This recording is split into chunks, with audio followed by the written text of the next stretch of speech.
ننتقل إلى شوارع الهند الفوضوية، وأكثر ما يلفت الانتباه لدى شرطي السير الهندي رانجيت سينغ هو خطواته المستوحاة من رقص ملك البوب مايكل جاكسون. لنتابع.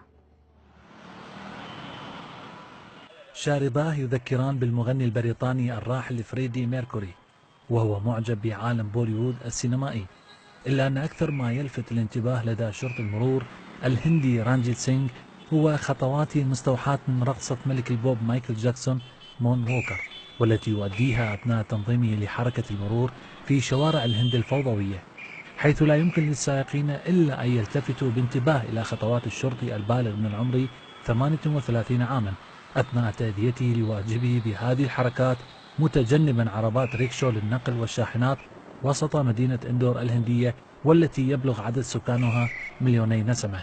حركات سينغ الراقصة وطريقته بتنظيم السير دفعت جامعة هندية لدراسة هذه الوسائل التي يعتمدها لترى إن كانت أدت إلى تراجع أزمة السير أيضا.